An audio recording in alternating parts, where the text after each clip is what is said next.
आज हम P block का लेक्चर नंबर 7 लेकर आए हैं, जिसमें हम ऑक्सीजन तथा सल्फर के यौगिकों के बारे में चर्चा करेंगे। देखिए, ऑक्सीजन को डाई ऑक्सीजन भी कहते हैं। ऑक्सीजन को डाई ऑक्सीजन भी कहते हैं तथा इसका अणुसूत्र O2 होता है। ऑक्सीजन को डाई ऑक्सीजन भी कहते हैं, इसका अणुसूत्र O2 होता है। बनाने की प्रयोगशाला विधि, ऑक्सीजन को बनाने की प्रयोगशाला विधि, ऑक्सीजन को बनाने की प्रयोगशाला विधि। देखिए, प्रयोगशाला में ऑक्सीजन को potassium chlorate KClO3, potassium chlorate को गर्म करके बनाया जाता है। पोटेशियम क्लोरेट को गर्म करने से बनता है 2KCl plus O2, 2KCl plus 3O2। तो इस प्रकार से हम देखते हैं कि पोटेशियम क्लोरेट के अपघटन द्वारा या उसे गर्म करने से ऑक्सीजन गैस प्राप्त होती है। ये ऑक्सीजन बनाने की प्रयोगशाला विधि है।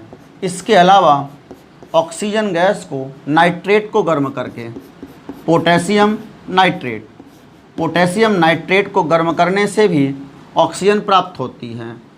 पोटेशियम नाइट्रेट के अपघटन से बनता है KNO2 प्लस O2, यहाँ पर भी 3O2। इसी प्रकार से potassium permanganate KMnO4, potassium permanganate को गर्म करने से भी potassium magnet K2MnO4 plus MnO2 plus O2 oxygen प्राप्त होती है। इसी प्रकार से चौथा तरीका है ऑक्साइडों को गर्म करके, सिल्वर ऑक्साइड को गर्म करने से भी 4Ag प्लस O2 प्राप्त होता है। तो इस प्रकार से ये जो था, ये ऑक्सीजन बनाने की विधियाँ थी। इसके बाद हम देखते हैं, हमारा अगला टॉपिक है, इसे कॉपी में नोट कर लेंगे। हमारा अगला टॉपिक होगा ऑक्साइड या सरल ऑक्साइड। ध्यान से देखते हैं, सरल ऑक्साइड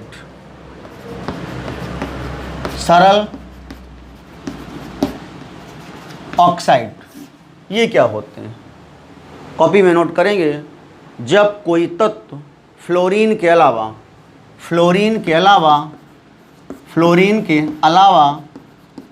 किसी तत्व के ऑक्सीजन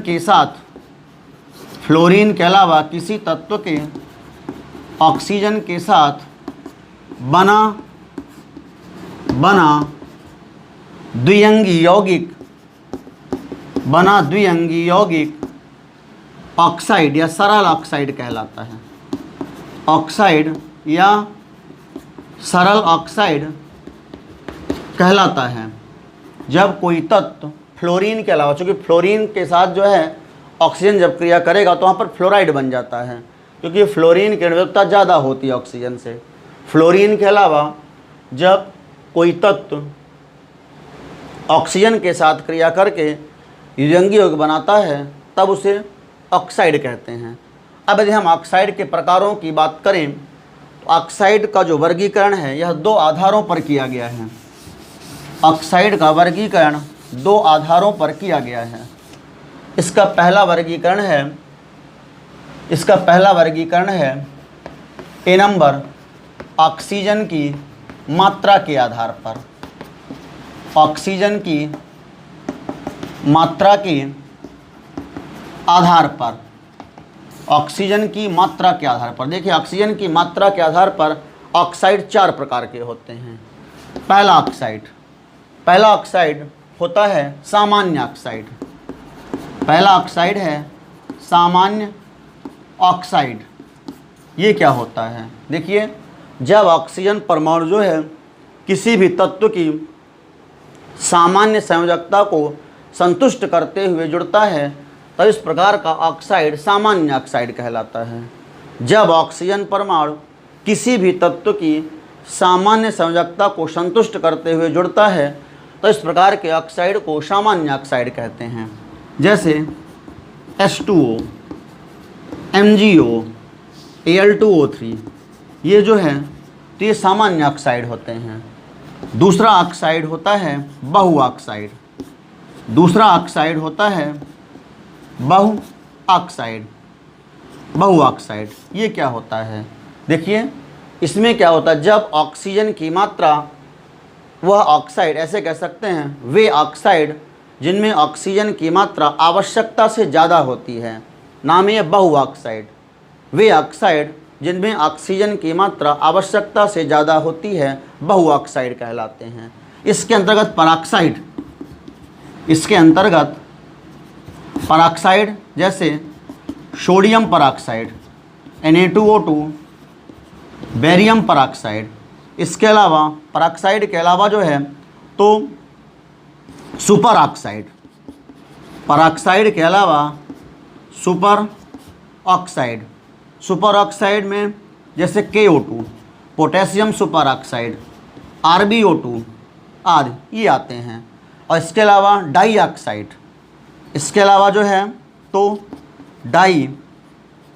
डाई ऑक्साइड भी आते हैं जैसे MnO2, PbO2, ये भी क्या है बहु ऑक्साइड हैं।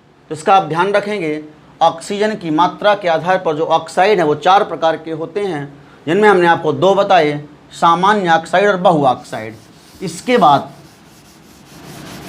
बाद जो तीसरा प्रकार है, जो तीसरा प्रकार है ऑक्साइडों का, जो तीसरा प्रकार है ऑक्सीजन की मात्रा के आधार पर, वो है सब ऑक्साइड, वो है सब ऑक्साइड।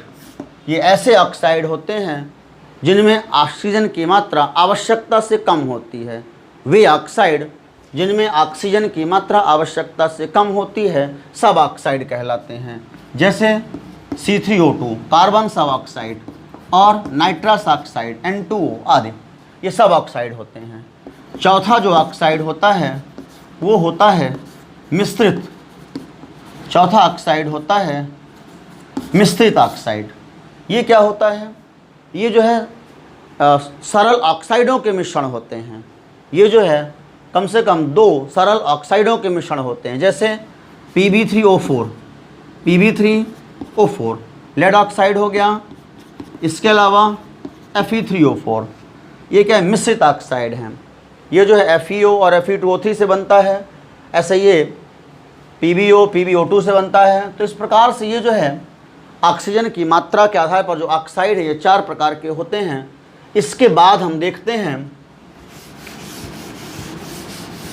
रासायनिक व्यवहार के आधार पर जो ऑक्साइडों के वर्गीकरण का तीसरा प्रकार है वो है रासायनिक व्यवहार के आधार पर। ऑक्साइडों के वर्गीकरण का जो तीसरा प्रकार है वो है रासायनिक, बी नंबर वर्गीकरण का जो आधार है वो है रासायनिक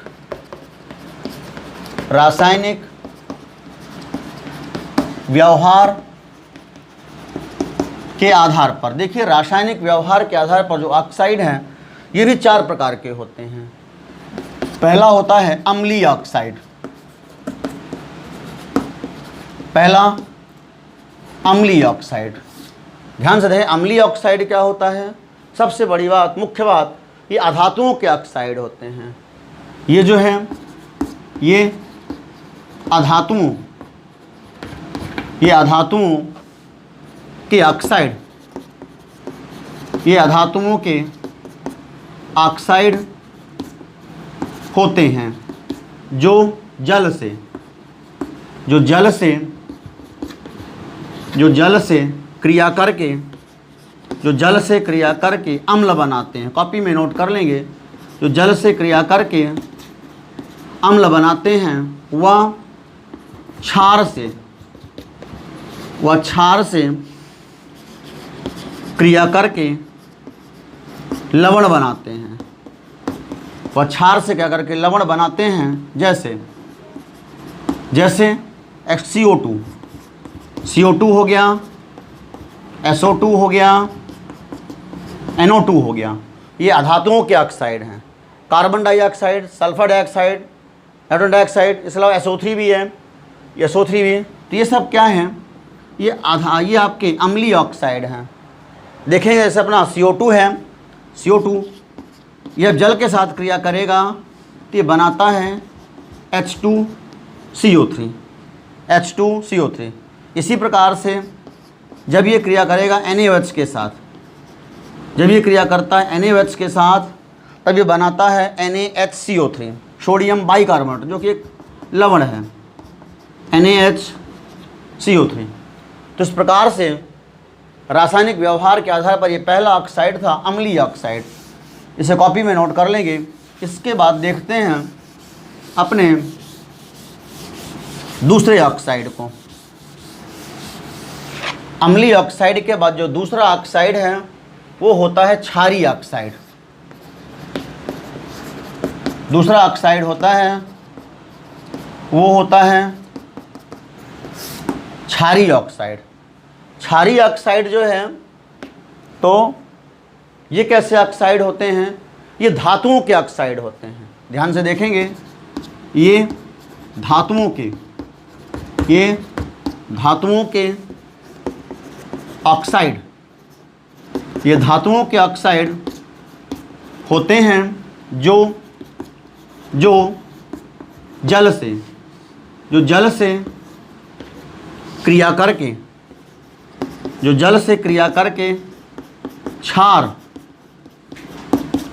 क्रिया करके क्षार बनाते हैं, वह अम्ल से क्रिया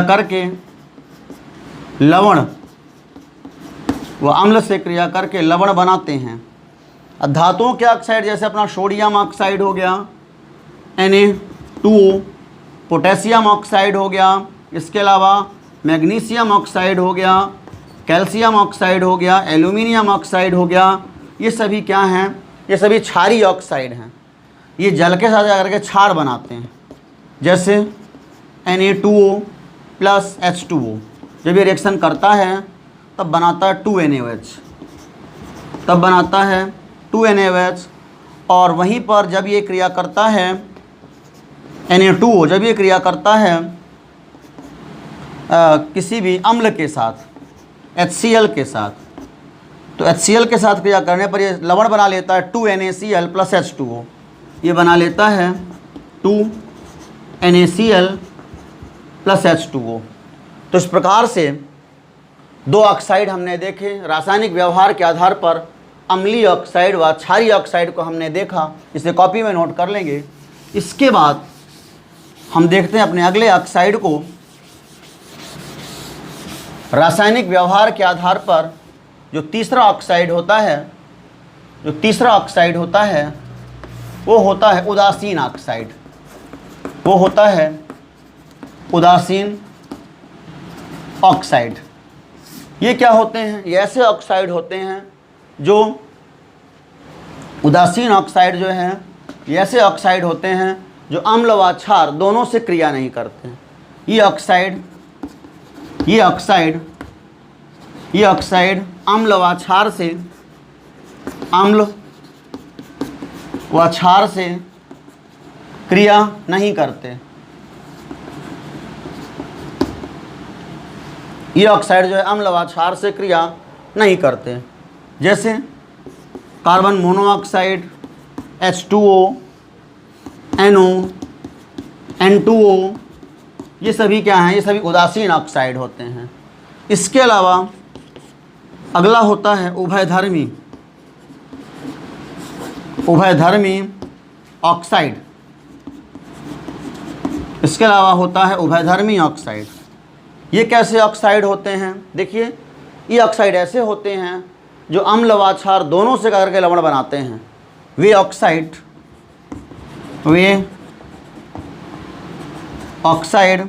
जो अम्ल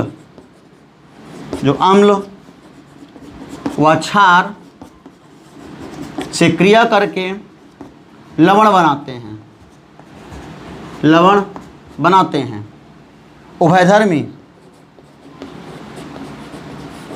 उभयधर्मी ऑक्साइड उभयधर्मी ऑक्साइड कहलाते हैं। वे ऑक्साइड जो अम्ल व क्षार दोनों से करके लवण बनाते हैं उभयधर्मी ऑक्साइड कहलाते हैं। इसके एग्जाम्पल देखेंगे। देखिए जैसे अपना जिंक ऑक्साइड, स्टेनस ऑक्साइड, ये उभयधर्मी ऑक्साइड हैं। जैसे जिंक ऑक्साइड हो गया, स्टेनस ऑक्साइड हो गया, ये क्या, ये उभयधर्मी ऑक्साइड हैं। ये अम्ल व क्षार जैसे ZNO है, ये अम्ल से क्या करेगा, HCl के साथ, तब तो ठीक है, ये लवण बना लेगा ZnCl2। जब ये क्षार के साथ क्या करेगा, जब ये क्रिया करेगा NaOH के साथ, तब भी ये जो है लवण ही बनाएगा। ये बनाता है Na2ZnO2, यहाँ पे 2 लेंगे आप, तो बनाता है सोडियम जिंकेट Na2ZnO2 बनाता है प्लस H2O। ये जो है सोडियम जिंकेट व जल बनाता है, ये दोनों लवण हैं। तो इस प्रकार से हमने देखा कि रासायनिक व्यवहार के आधार पर भी ऑक्साइड 4 प्रकार के होते हैं। इन्हें कॉपी में नोट करेंगे। इसके बाद हमारा अगला टॉपिक है ओजोन। ऑक्सीजन का एक यौगिक है, बहुरूप है ओजोन। ऑक्सीजन का बहुरूप होता है ओजोन। अब देखिए ओजोन जो है, ओजोन की यदि हम बात करें तो ओजोन का सूत्र होता है O3। ओजोन जो है ये पराबैंगनी किरणों को, ये ओजोन की परत स्थित होती है। ये जो परत है तो सूर्य से आने वाली पराबैंगनी किरणों को पृथ्वी पर आने से रोकती है। लेकिन वायुमंडल में ओजोन का निर्माण जो है ये जो पृथ्वी की सतह से लगभग 25 किलोमीटर ऊंचाई पर ओजोन परत होती है और वहाँ पर इसका निर्माण जो है, ओजोन का निर्माण तो स्वयं ऑक्सीजन पर पराबैंगनी किरणों के प्रभाव से होता है। किंतु जब प्रयोगशाला में ओजोन को बनाते हैं तो प्रयोगशाला में ओजोन बनाने के लिए जो उपकरण प्रयोग में लाए जाते हैं उन्हें सीमेनाइजर कहते हैं। सीमेन ओजोनाइजर कहते हैं। ओजोनाइजर ओजोन बनाने के लिए प्रयोगशाला में जो उपकरण प्रयोग में लाए जाते हैं उन्हें ओजोनाइजर कहा जाता है। ओजोनाइजर 3 प्रकार के होते हैं। पहला होता है सीमेन ओजोनाइजर। सीमेन ओजोनाइजर पहला होता है सीमेन ओजोनाइजर। ध्यान से देखेंगे सीमेन ओजोनाइजर क्या होता है। सीमेन ओजोनाइजर जो है इसमें ये कांच की नलियों का बना होता है। इसमें कांच की जो समाक्ष नलियाँ होती हैं जो एक सिरे पर बंद होती हैं, ये इस सिरे पर ये बंद रहती हैं और दूसरे सिरे पर जुड़ी रहती हैं। इस प्रकार से यहाँ पर जुड़ी रहती हैं ये, और यहाँ से ओजोनीकृत ऑक्सीजन बाहर निकलती हैं। इस सिरे पर ये जो कांच की नलियाँ हैं इस प्रकार से ये जुड़ी रहती हैं। ये यहाँ से जो है तो एक अन्य नली जुड़ी होती है। यहाँ से इसमें शुद्ध व शुष्क ऑक्सीजन को भेजा जाता है।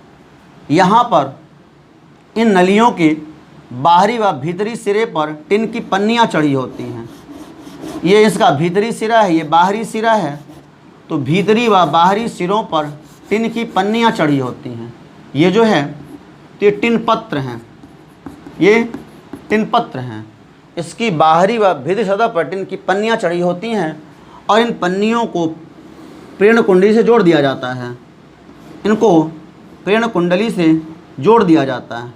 यहाँ से जोड़ देते हैं, ये प्रेरण कुंडली है। ये जो है तो ये प्रेरण कुंडली है, इसे जोड़ दिया जाता है। अब देखिए जब शुद्ध ऑक्सीजन गैस इसके अंदर प्रवेश करती है तब यहाँ से निकलने वाली पराबैंगनी किरणों के प्रभाव से ये पराबैंगनी किरणें अंदर पहुँचती हैं और जो ऑक्सीजन गैस उसे ओजोन में परिवर्तित कर देती हैं और यहाँ से बाहर आई गैस ओजोन मिश्रित होती है। यहाँ से जो बाहर आई ऑक्सीजन है ये ओजोन मिश्रित होती है, ओजोनीकृत ऑक्सीजन। इसमें जो है ये रिएक्शन होती है 3 ऑक्सीजन के अणुओं से 2 ओजोन के अणु बनते हैं और ये जो अभिक्रिया है इसमें लगभग 10 से 12% ओजोन प्राप्त होती है। यहाँ से ऑक्सीजन है ये 10 से 12% ओजोन प्राप्त होती है। शांत विद्युत विसर्जन करने पर इसकी मात्रा और बढ़ाई जा सकती है। तो इस प्रकार से ये था सीमेन ओजोनाइजर, इसको कॉपी में कर लेंगे। इसके बाद अगला ओजोनाइजर है, सीमेन ओजोनाइजर के बाद दूसरा ओजोनाइजर है ब्रॉडी ओजोनाइजर। दूसरा ओजोनाइजर है ब्रॉडी ओजोनाइजर, ब्रॉडी ओजोनाइजर। ध्यान से देखेंगे ये क्या होता है। जो ब्रॉडी ओजोनाइजर होता है, इसमें एक यू आकार की नली होती है, इसमें एक यू आकार की नली होती है, और इस नली के वलयाकार स्थान से, ये इसका मुड़ा हुआ स्थान है, वलयाकार स्थान है, इसके वलयाकार स्थान से अन्य नली जुड़ी होती है। ये तो यू आकार की नली थी, अब यहाँ से एक अन्य नली जुड़ गई, इसके वलयाकार स्थान से एक अन्य नली जुड़ी होती है। ये यहाँ से ओजोनीकृत ऑक्सीजन बाहर निकलती है, यहाँ से ओजोनीकृत ऑक्सीजन बाहर निकलती है। अब देखिए जो संपूर्ण उपकरण है, इसे कांच के एक पात्र में लटका देते हैं। इस संपूर्ण उपकरण को इस प्रकार से कांच के एक पात्र में लटका दिया जाता है, और इस पात्र में लटकाने के बाद यहाँ से इसमें शुद्ध ऑक्सीजन गैस, एक नली, इसके यू नली से अन्य नली जुड़ी होती है, जहाँ से शुद्ध ऑक्सीजन गैस भेजी जाती है। इसमें जो है एक प्लेटिनम का तार, इसमें एक प्लेटिनम का तार डाल दिया जाता है, और इधर कांच के पात्र में भी, यू नली में भी एक प्लेटिनम का तार होता है, और ये कांच के पात्र में भी एक प्लेटिनम का तार होता है। ये प्लेटिनम का तार है, और इन प्लेटिनम के तारों को प्रेरण कुंडली से जोड़ दिया जाता है। इसके बाद इसमें जो है तनु H2SO4, इसमें जो है तनु H2SO4 भर दिया जाता है। इसमें तनु H2SO4 भर दिया जाता है। तो आप यही लिखते हैं कि इसमें ब्रॉडी ओजोनाइजर में जो है तो एक यू आकार की कांच की नली होती है, जिससे एक अन्य नली जुड़ी होती है, वलयाकार स्थान से अन्य जुड़ी होती है, जहाँ से ओजोनीकृत ऑक्सीजन बाहर निकलती है। इसमें प्लेटिनम के तार डाल दिए जाते हैं, और इस संपूर्ण उपकरण को कांच के पात्र में लटका दिया जाता है। और इसमें तनु H2SO4 भर दिया जाता है। शुद्ध ऑक्सीजन इसके ऊपरी, इसके वलया यू नली के ऊपरी सिरे से एक अन्य नली जुड़ी होती है, जहाँ से शुद्ध ऑक्सीजन भेजते हैं, जिससे बाहर आई ऑक्सीजन ओजोन मिश्रित होती है। इससे भी 10 से 12% ओजोन प्राप्त होती है, 10 से 12% ओजोन प्राप्त होती है। शांत विद्युत विसर्जन करने पर इसकी मात्रा और बढ़ाई जा सकती है। तो ये था। इसके अलावा ये आप डायग्राम बना लेंगे कॉपी में। इसके अलावा अब हम देखते हैं अपनी अगली विधि को।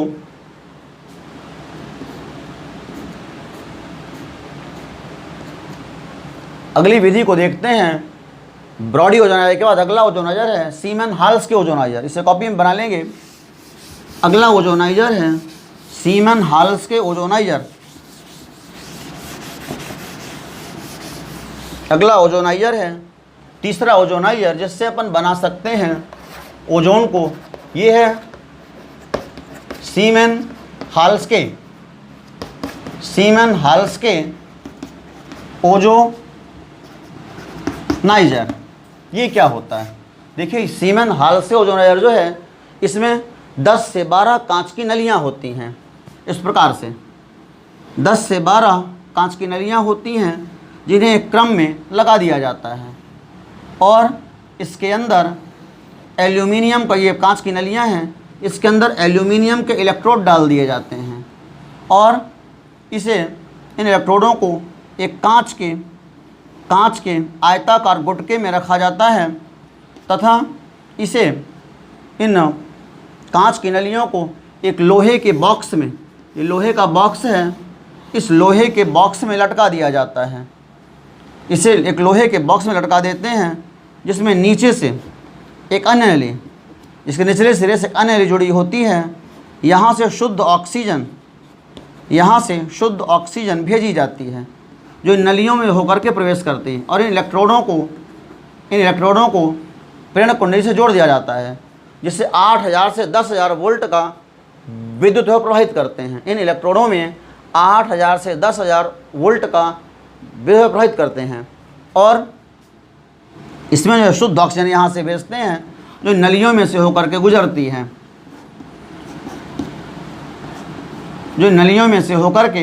गुजरती है, और बाहर आई ऑक्सीजन जो है ओजोन मिश्रित होती है। बाहर आई ऑक्सीजन जो है ये ओजोन मिश्रित होती है। ओजोनीकृत ऑक्सीजन होती है और इन नलियों को ठंडा रखने के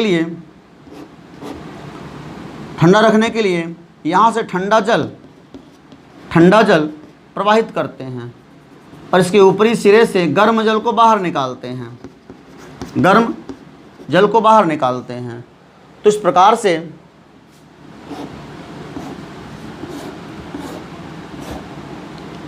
से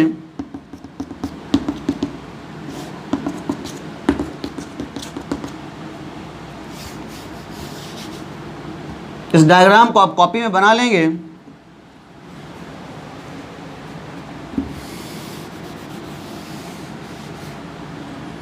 ये जो है ये लोहे का बॉक्स है, ये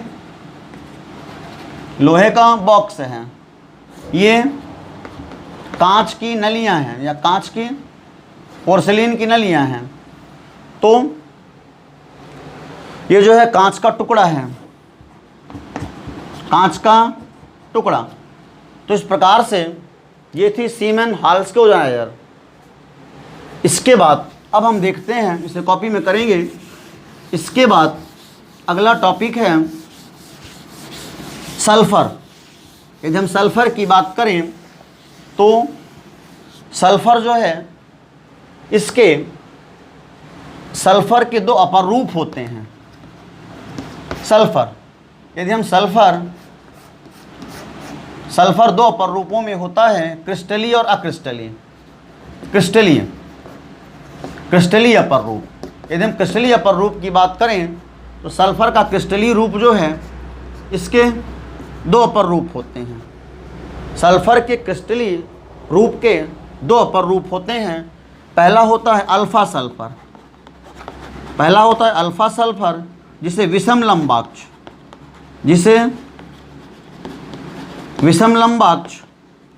या रोम्बिक सल्फ़र, या अष्टफलकी सल्फ़र भी कहते हैं। यह सल्फ़र का सबसे स्थायी अपर रूप होता है। ध्यान रखेंगे, सल्फ़र के क्रिस्टलीय रूपों में सबसे स्थायी जो अपर रूप है वो अल्फ़ा सल्फ़र या विषम लंबक सल्फ़र होता है। दूसरा जो अपर रूप होता है वो होता है बीटा सल्फ़र को जो है एकनताक्ष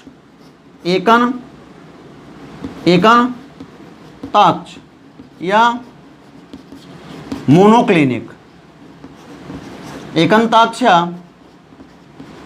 मोनोक्लिनिक सल्फ़र कहते हैं। इसके बाद जो दूसरा अपर रूप है, क्रिस्टलीय अपर रूप के बाद जो दूसरा अपर रूप है वो है अक्रिस्टलीय अपर रूप। इसके तीन हैं। सल्फ़र के अक्रिस्टलीय अपर रूप तीन हैं। पहला अपर रूप होता है इसका गामा सल्फ़र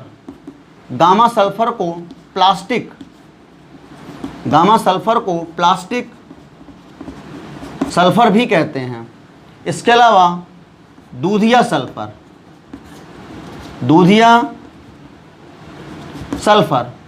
और तीसरा है कोलाइडी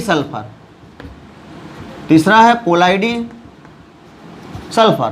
तो ध्यान रखेंगे सल्फ़र के अपर रूपों का, सल्फ़र के ये अपर रूप हैं alpha sulphur, beta sulphur, gamma sulphur, दूधिया सल्फ़र, कोलाइडी सल्फ़र, जिनमें इसके दो यह दो रूपों में पाया जाता है, क्रिस्टलीय और अक्रिस्टलीय।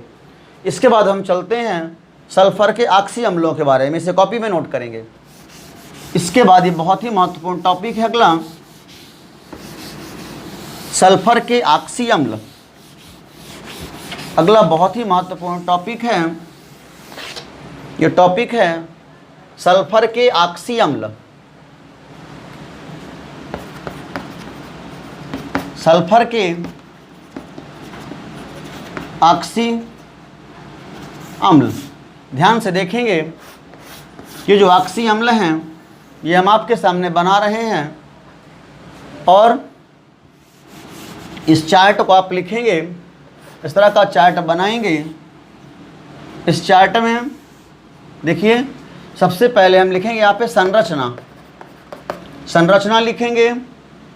संरचना के बाद हम लिखेंगे सूत्र, सूत्र के बाद हम लिखेंगे नाम, संरचना, सूत्र, नाम, और नाम के बाद हम लिखेंगे अंत में ऑक्सीकरण संख्या, ऑक्सीकरण संख्या।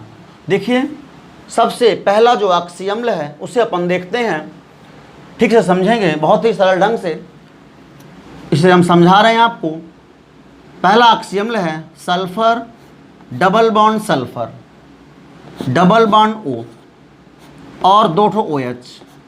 ये पहले ऑक्सी अम्ल का संरचना सूत्र है। यदि हम इसके सूत्र को देखें तो क्या हो जाएगा, H2S H2S2O3, सूत्र हो जाएगा H2S2O3। नाम क्या पढ़ेंगे आप इसका, इसका नाम पढ़ते हैं थायोसल्फ्यूरिक अम्ल। ये होता है थायोसल्फ्यूरिक अम्ल, ये होता है थायोसल्फ्यूरिक अम्ल। यदि ऑक्सीकरण संख्या को देखें तो 3 दूनी 6 में 2 गया तो 4, 2 का भाग हुआ, 2 दूनी 4, धन 2। तो इस प्रकार से पहला ऑक्सी अम्ल हो गया। ये आपका पहला ऑक्सी अम्ल था थायोसल्फ्यूरिक अम्ल नाम का। देखिए दूसरा ऑक्सी अम्ल भी बहुत सरल ढंग से हम बता रहे हैं। यहाँ से आप इस बार क्या होगा कि S नहीं रहेगा, ये दोनों इलेक्ट्रॉन यहाँ पे लोन पेयर के रूप में रहेंगे। S ये दोनों इलेक्ट्रॉन को आपको लोन पेयर के रूप में रख देना है इस प्रकार से। बाकी डबल बॉन्ड O, OH और OH। अब इसका और सूत्र आप क्या लिखेंगे, H2SO3। ये क्या हो जाएगा, H2SO3। नाम इसका हो जाएगा सल्फ्यूरस अम्ल, नाम हो जाएगा सल्फ्यूरस। 3 दूनी 6, धन 4, यह आएगी धन 4। तो इस प्रकार से देखिए हमने 2 ऑक्सी अम्लों को देखा। इसके बाद देखते हैं, इसे कॉपी में नोट कर लेंगे, तीसरा ऑक्सी अम्ल। तीसरा ऑक्सी अम्ल देखिए, तीसरे ऑक्सी अम्ल में यहाँ पर भी ऑक्सीजन आपको रख देना है, यहाँ पर रख देना है S double bond O, double bond O, OH और OH। सूत्र क्या लिख देंगे, H2, 4 ऑक्सीजन हो गए, H2SO4। सूत्र हो जाएगा H2SO4। नाम क्या हो जाएगा, ये है सल्फ्यूरिक अम्ल, ये होता है सल्फ्यूरिक अम्ल, ये होता है सल्फ्यूरिक अम्ल।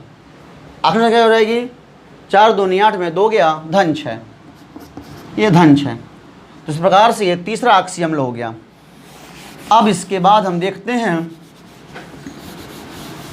चौथे ऑक्सी अम्ल को।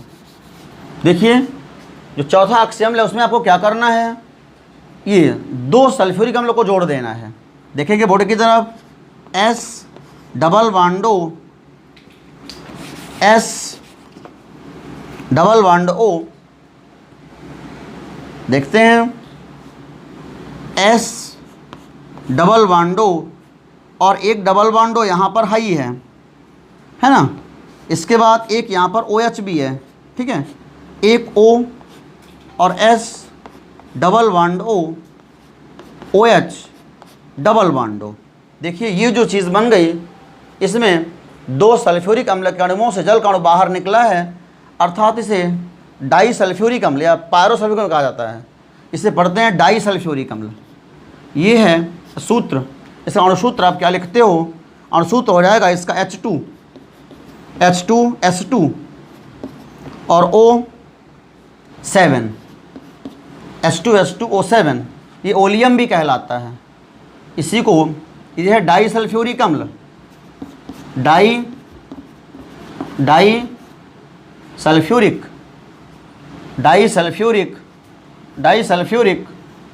अम्ल, या इसी को ओलियम कहा जाता है। H2S2O7 इसी को ओलियम कहा जाता है। ऑक्सीजन संख्या कितनी आएगी, ON कितनी आएगी, 7 दूनी 14 में 2 12, 2 छक्का 12, धन 6। तो ये हो गया। तो इस प्रकार से ऑक्सीय अम्ल हो गए, 4 हो गए। अब देखते हैं कुछ और ऑक्सीय अम्लों को, इसे कॉपी में आप नोट करते जाएंगे। देखिए 5वां ऑक्सीय अम्ल को देखेंगे। इस बार आपको क्या करना है कि यहाँ पे 2 ऑक्सीजन रख देने, बस 2 ऑक्सीजन कनेक्ट कर देना है। S double bond O,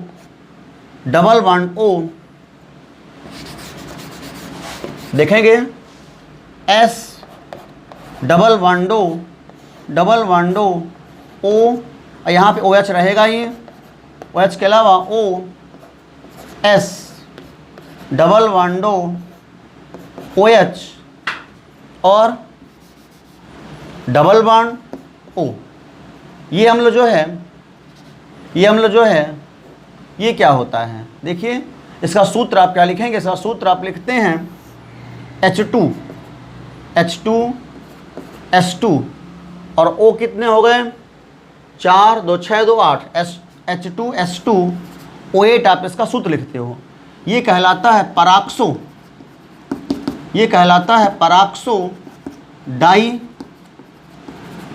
पराक्सो die sulphuric अम्ल, या इसी को मार्शल अम्ल कहते हैं, पराक्सो डाई सल्फ्यूरिक अम्ल या मार्शल अम्ल, H2S2O8।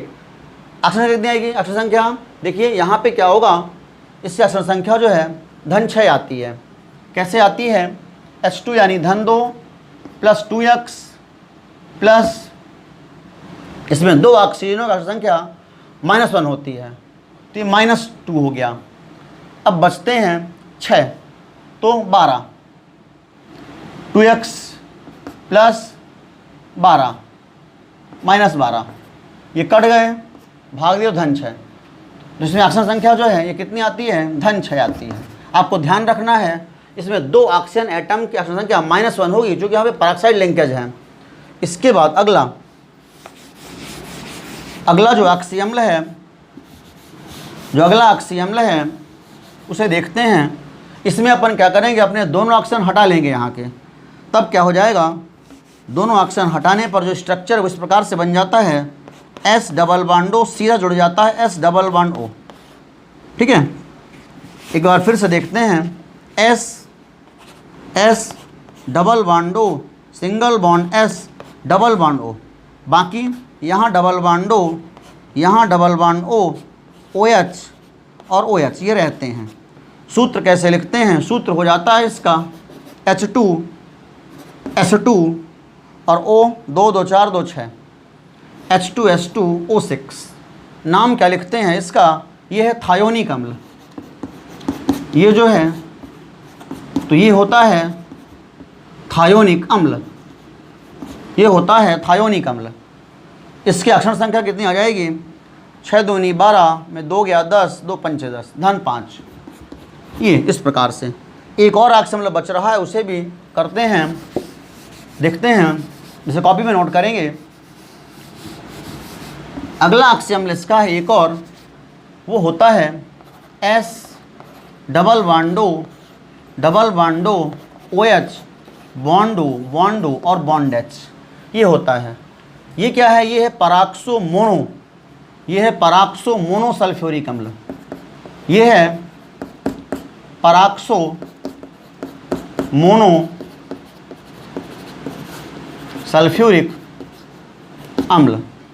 परऑक्सो मोनोसल्फ्यूरिक अम्ल है ये, और इसमें भी 2 ऑक्सीजन की सूत्र क्या लिखते हैं यहाँ पे, तो सूत्र रहेगा, सूत्र इसका हो जाएगा H2SO5, H2SO5।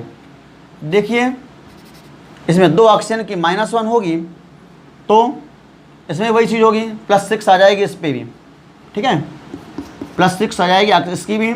नाम क्या हो जाएगा इसका, मैंने आपको बताया, परऑक्सो मोनो सल्फ्यूरिक अम्ल, परऑक्सो मोनोसल्फ्यूरिक अम्ल, या इसी को कैरो अम्ल कहते हैं, इसी को कैरो अम्ल कहते हैं। तो देखिए इस वीडियो में हमने जो है तो ऑक्सीजन व सल्फर के महत्वपूर्ण यौगिकों के बारे में चर्चा की। धन्यवाद।